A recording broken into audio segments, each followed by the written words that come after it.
to Sugar Coated. I'm your host, Adrienne Garland, the CEO and founder of She Leads Media. For far too long, women have been conditioned to sugarcoat their words, their actions, and the way they show up in the world, and to conform to certain cultural norms and ideals.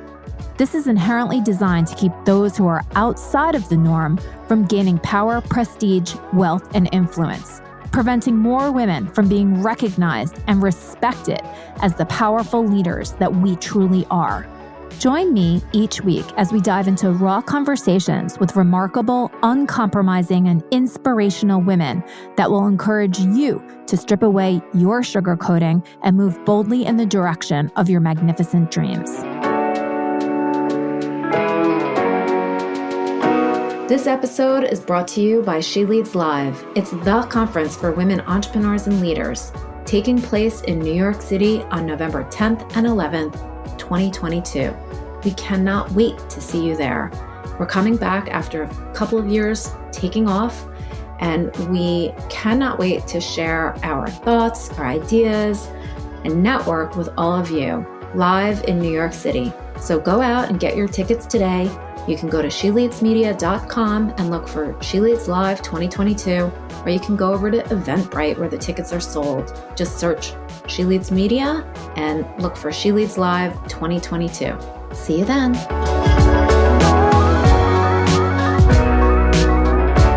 Hi, everybody, and welcome to Sugar Coated. I am so honored and excited today to welcome our guest. Her name is Kim Liautaud, and she's the managing director of BMO. It's the sixth largest bank in North America, a very large financial institution with multiple divisions. Welcome to Sugar Coated, Kim. Thank you. I'm so excited for our conversation to happen.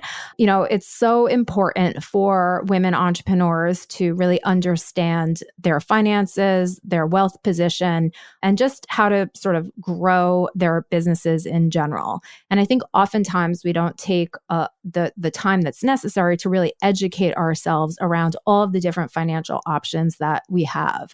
So I'm so excited to just sort of talk about that.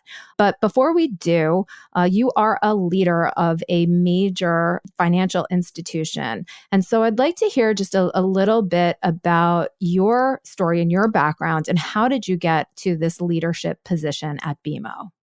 Well, thank you. I have been at BMO for 10 and a half years as a member of their commercial real estate team.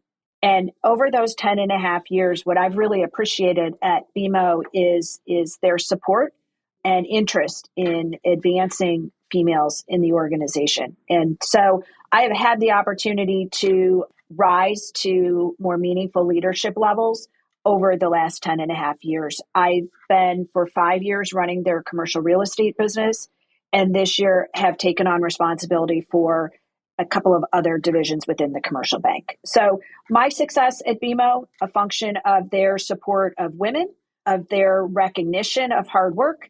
Great. It's beautiful. How did you actually get into banking in the first place? How, did you go to school for finance? Let's take us back a little bit. Yeah, so I went to school for accounting and really thought that I would go into public accounting. That was sort of my plan. And it was important to me because I grew up the child of two school teachers who encouraged me to think differently and think about opportunity. And I always wanted to live in Chicago. And so accounting was something I was interested in. The jobs were plentiful and paid me enough to move to Chicago. That was kind of my thought process when I got into accounting. I ended up never working in a true accounting job. And to that, I credit a college that offered recruiting and optionality.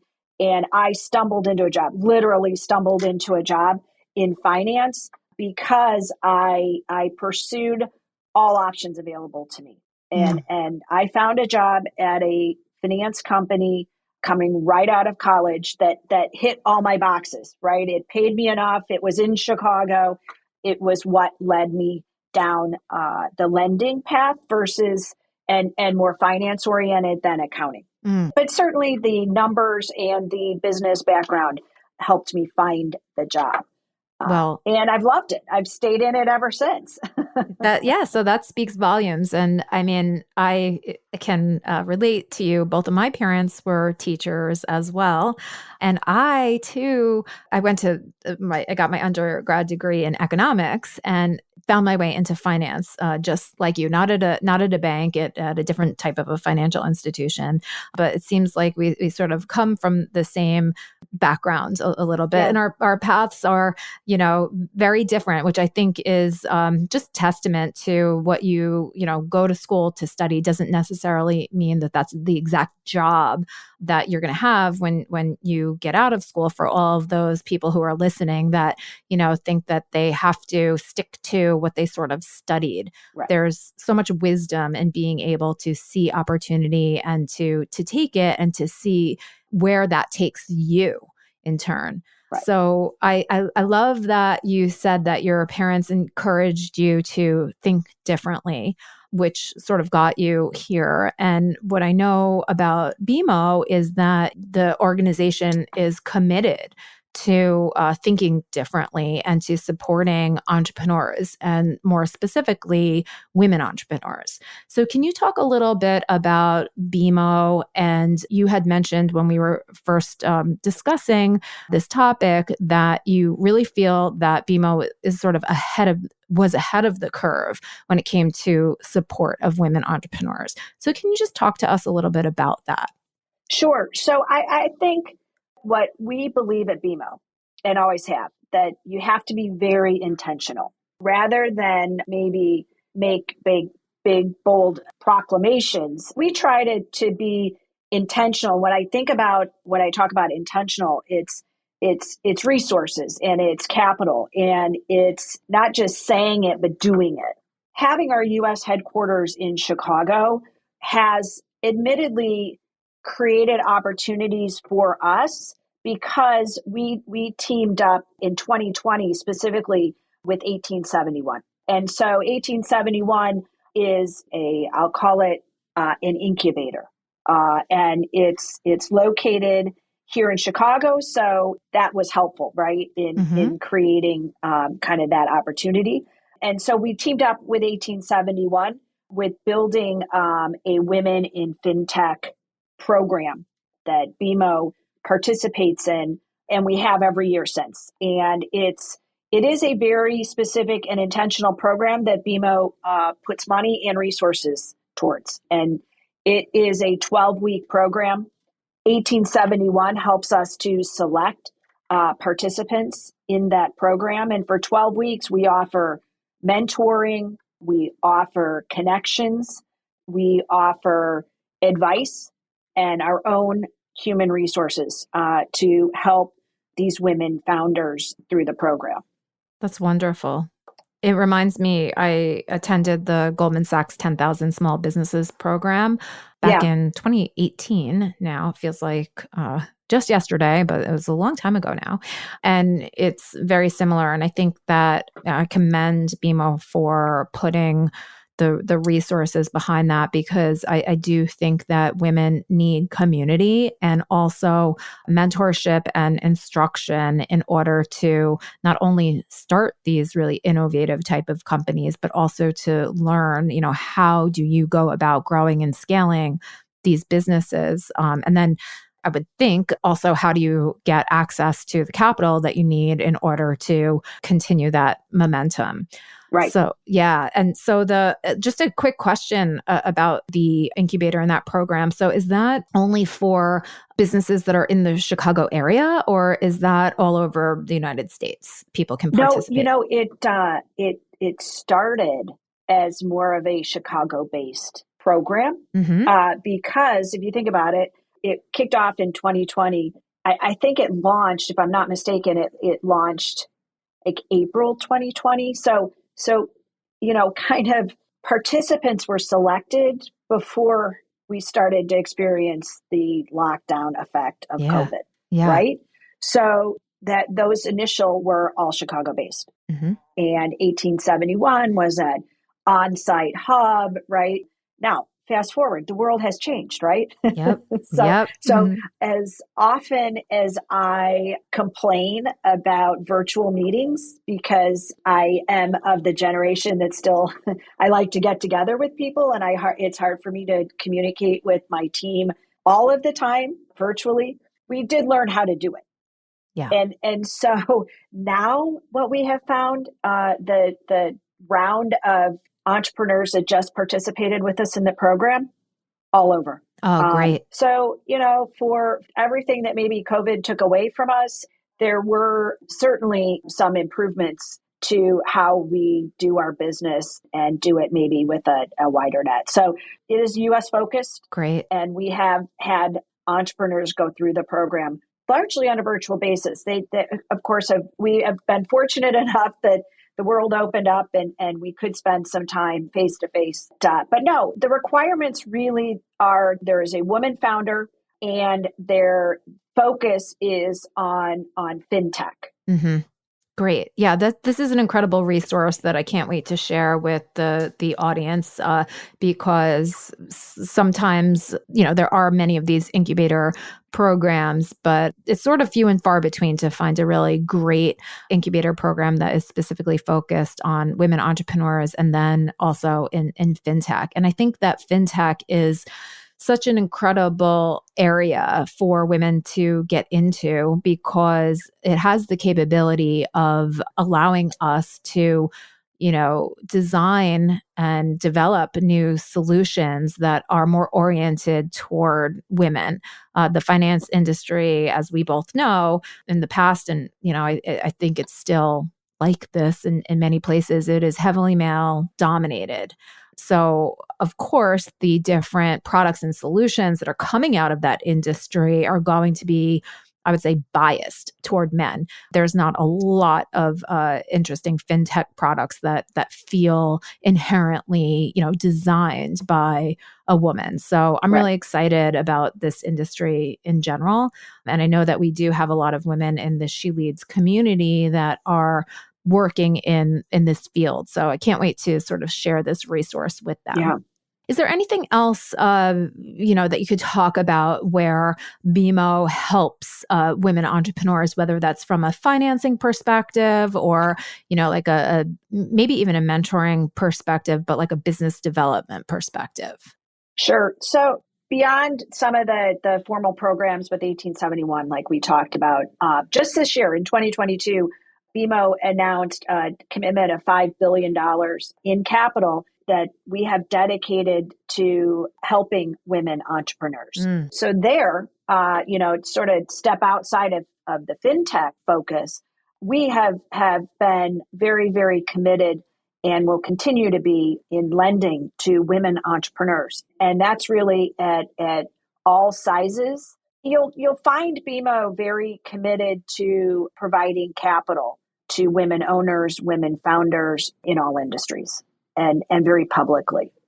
Well, that's what I was going to ask. So sometimes, what I hear from our audience or just from people that I speak to is that it's difficult to get access to financing. And there's a lot of advice that's out there that says, form a relationship with your local banker so that they truly understand, who you are, what your business is about. When you have that more personal relationship, it's maybe easier that if you don't, look perfect on paper, that the banker can help you to do what you need in order to secure that financing.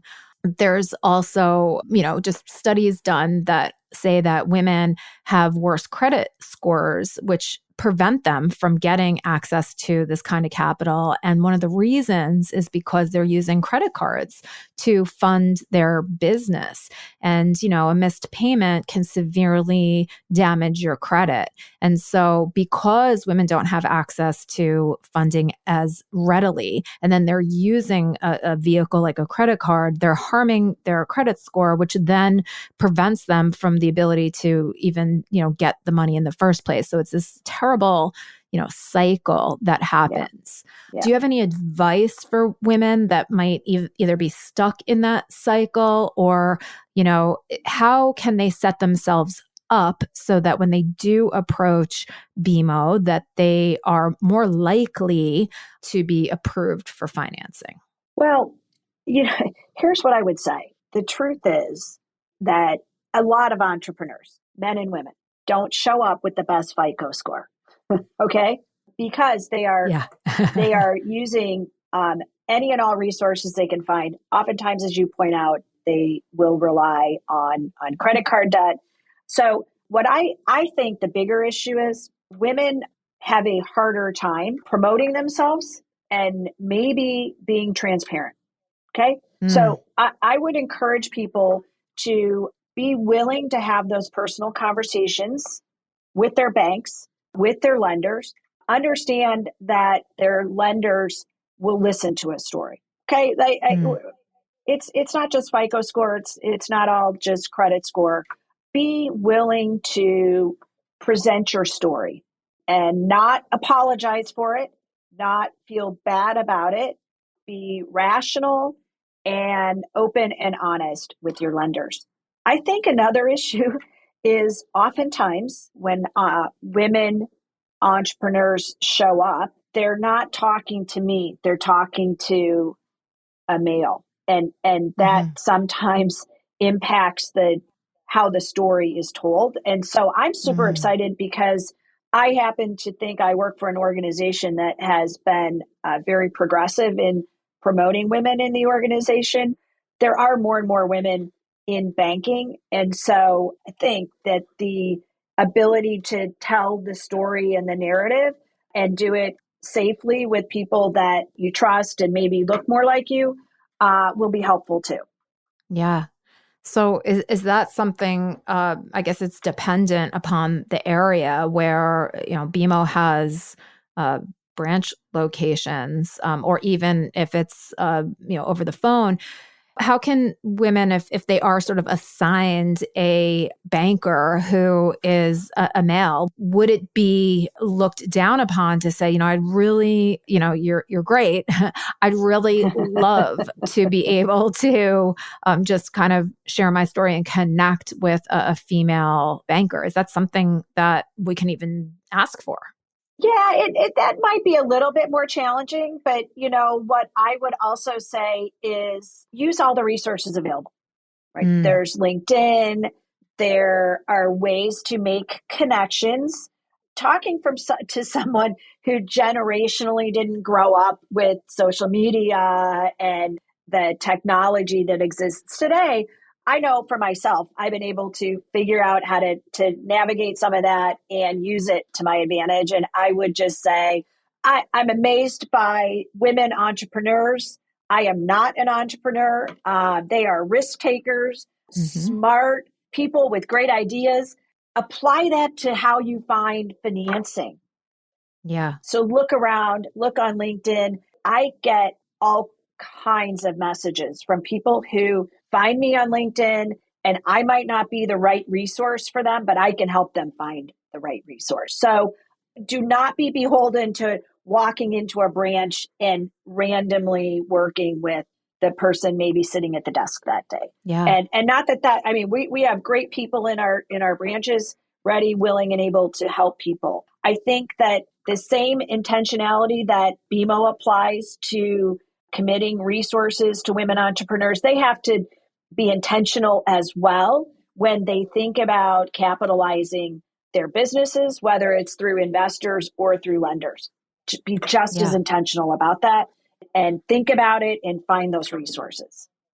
That's such a terrific message to sort of tap into your problem solving abilities and everything that makes you a wonderful entrepreneur and apply that in the world of finance as well. There's definitely no doubt about the fact that finance is scary for a lot of women, which is, I think, what you mentioned before, be transparent. I think it's tough for us to have confidence in our story and the numbers because there is a lot of shame around money, making decisions because we have to. And so it does feel shameful almost to sort of reveal maybe some of the things that we did that we didn't want to do.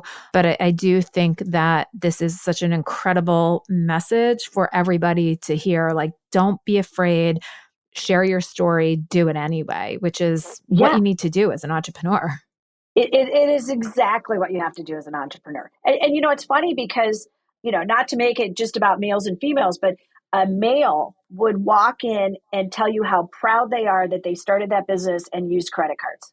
Yeah. Right. Because they think it shows entrepreneurship that, like they'll tell you they opened multiple credit cards to pay for it all. Right. And they were just maxing every one of them out. Right. And a woman kind of apologizes for it because it impacts their credit score. So changing that dialogue and that narrative a little bit. I agree. I just really love this message so much. So this $5 billion in capital that's dedicated to helping women entrepreneurs, is that sort of money that's set aside to specifically fund women's businesses? Is that something that's available as, let's say, supporting different programs or initiatives that others are putting into place? Can you talk a little bit about what that actually means? Well, I guess it means yes to everything. So what we're trying to do is that is a lot of money. Some of that is in support of the program at 1871 that we talked about. Sure. Then some of it will be specifically to women entrepreneurs doing things outside of fintech. And some of it will be grants and support of organizations supporting women. So that's a hard question to answer because we want that money to make its way and be as resourceful as possible. It will be invested and distributed very, very, very broadly.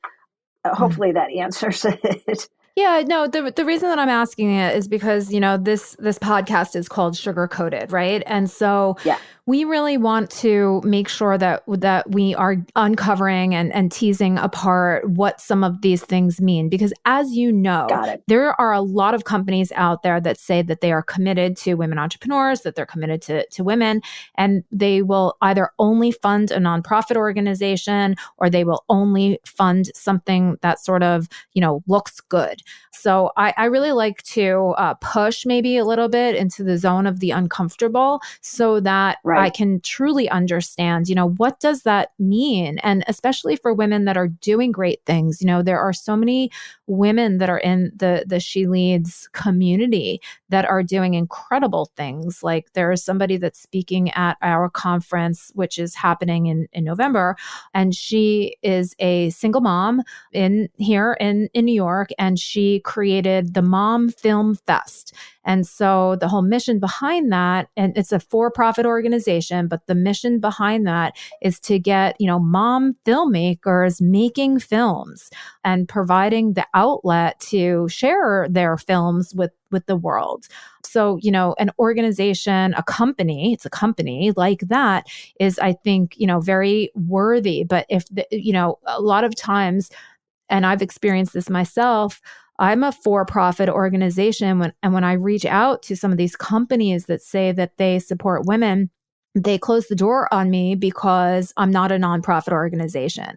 And I think that sends a very wrong message to a lot of women entrepreneurs that are, they're committed to purpose and profit. We need, as women, to be able to have access to money. Money is power. Money, moves markets and raises communities and does so much to help, but we can't do it constantly begging and turning all of our brilliant solutions into nonprofit organizations is just not going to move us forward. So, well, I couldn't agree with you more, both in terms of your comment of, a lot of companies saying a lot of good things, but what's it actually mean, right? Yeah. And some of our efforts are very public, right? Like the Fintech program that we've talked enough about, but others are maybe, less identifiable. And we're of the mindset that this is about building equity. It really is. And through the Fintech program, the women are certainly building for-profit ventures. We are helping them raise capital for those businesses. And that is certainly very focused. We will support nonprofits as well. And we do some grassroots stuff too. So at Summerfest, are you familiar with Summerfest? No. So Summerfest is a big week-long music festival in Milwaukee every summer. And we are a big sponsor of Summerfest. And part of Summerfest includes some vendors. Yeah. Many of those vendors, we're very focused on finding vendors that are women owned companies. And they are selling products that, maybe they're selling candles, maybe they're selling jewelry. These are just starting out women entrepreneurs at the very kind of base level. I love that. And they're interested in, and again, we're not talking about loans from BMO to these folks, but our support of Summerfest supports being able to offer that kind of opportunity and growth and building out their businesses. That's why when you ask, it goes a lot of places, and it will support for-profit, not-for-profit, big, small, first round, Yeah, everything. Yeah. And so that's what I think is really, I want the message around BMO's commitment to this to be, we don't think it's one solution. We're very proud of everything that we're doing and supporting as many women entrepreneurs, but their goals and their businesses are going to all look a little bit different. Yeah. That's so wonderful to hear. And thank you so much for just sharing all of that, because really you don't hear that, in the media, in the press release. It doesn't really go into that kind of detail. And I know that I appreciate that very much. And I know that our audience will appreciate that very much too. And I'm going to ask you another question. Of course, the Milwaukee Festival, it sounds amazing. So many people coming together, which does give an incredible opportunity for these women to, sell what they've made, their makers. I'm so committed to sort of going back to that because there's such beauty in everybody putting their heart and their soul into that product that they're making. And some of these larger companies like Amazon doesn't always, has sort of maybe made it very difficult for some of these creative individuals to make it. If a woman, like I'm just using the Mom Film Fest as an example, if somebody like the Mom Film Fest wanted to inquire about support for her company, how would she go about? And this goes for everybody, right? How you're going to get flooded with inquiries, but how would someone go about sort of just reaching out, letting you know their story and how BMO could potentially help them boost up what it is that they're doing? So again, I don't know, you'll probably get tired of hearing me say it, but a little bit of intentionality behind it all, right? Yep. I would encourage people with BMO, do a little bit of research on BMO. It matters to us that you know us when you come to us, right? So lots of resources, check out our website, and the website will help direct people perhaps to the right individuals. You'll know something about your business. You can look at the products and businesses that BMO has options for and find the right person. I'd say, do a little bit of research on that person on LinkedIn too before you reach out to them. And again, it's just thinking about that entry point and really showing up prepared. So I'd say a little bit of homework before you start the outreach will be helpful. And then you're going to get you're going to have someone who wants to listen to that when you get here. So I guess that's where I would start. And again, being intentional about it and being prepared.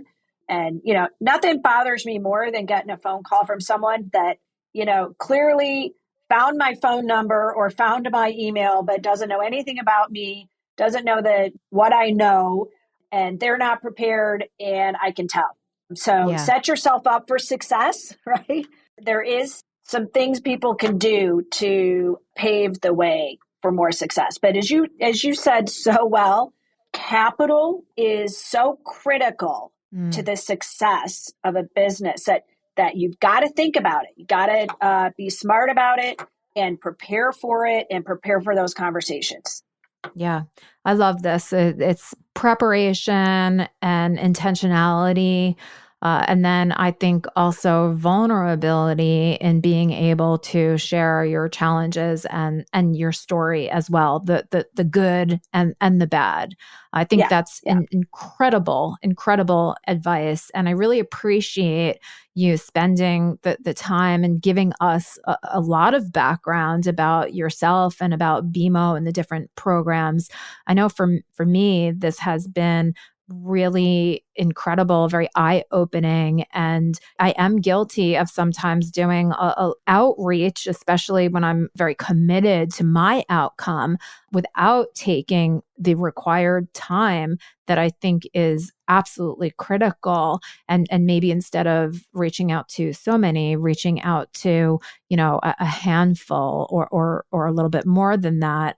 But having spent that other time really doing that background and that research. This is good advice, I think, in general, right? Not just for reaching out to sort of ask about how can I get financing, but even, strategic partnerships or just developing relationships with somebody that could be really good for your business. Taking the time to do that research is critical. And I love the word, with intention, and the intentionality behind things. I think that people can recognize how genuine that is. And people do business with other people, right? It's like BMO as a company is a brand, but you're going to be connecting with the person like you who is the representative of the brand. And you want to make sure that you feel that someone took enough time to care also about you. It's always a two-way street. So Kim, I just appreciate you and I appreciate the time that you've spent with me here today. And I just, I would love for people, if they did want to maybe, reach out and connect with you, just to sort of share where they can do that. Sure. You can find me on LinkedIn, Kim Liautaud at BMO. Find me on LinkedIn. That is the best way. And I do pay attention. It is the only social media that I really pay attention to. So you can find me there. And I promise that I will be helpful. And if I'm not the right resource, we'll find some resources that are the right ones. Wonderful. Well, Kim, thank you so much and have a beautiful rest of the day. Very good. Thank you very much. It was nice to meet you. You too.